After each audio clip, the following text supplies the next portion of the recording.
In Canada, water is a basic human right and is easily accessible to the vast majority of the population. We need it to cook, clean, and basically live our lives. But for 438 reserves in Canada, clean water is completely inaccessible due to the lack of funding towards on-site water systems, location, or nearby industrial companies that contaminate the water. Boil water advisories apply to over 133 reserves in Canada, lasting from a span of 13 years in Deer Lake, Ontario, to 20 years in Neskantaga, Ontario.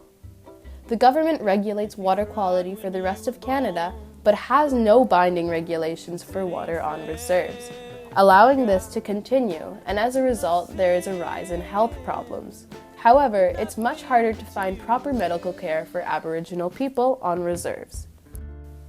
As a matter of fact, approximately 50% of Indigenous people on reserves have trouble receiving care due to barriers such as lack of transportation, language, long wait times or lack of doctors, inadequate human resources, and hostile climate conditions. And nearly all of these issues could be improved with better funding. However, a more prominent issue for clinics is lack of credentials. During a study conducted by the Government of Canada, they found that only one of the 45 nurses surveyed working in reserve clinics had completed all 5 mandatory training courses, which is a major concern for residents hoping to receive proper care. However, the biggest concern is the subpar education most Indigenous youth receive, especially compared to the well-established school systems outside of reserves. As we know, the government provides funds to supply schools with technology, books, and athletic equipment.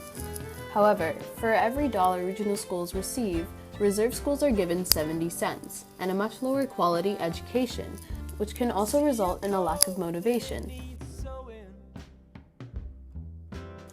As seen here, only 40% of Aboriginal people on site aged 20 to 24 have received a high school diploma, compared to the 80% of non-First Nations people. This lack of funding can equal to crowded classrooms that compromise grades.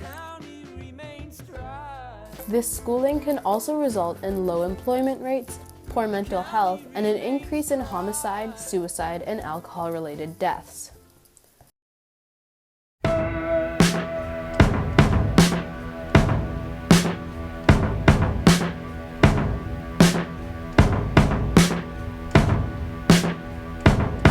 I'm not the kind of fool who's gonna sit and sing to you about stars, girl. But last night I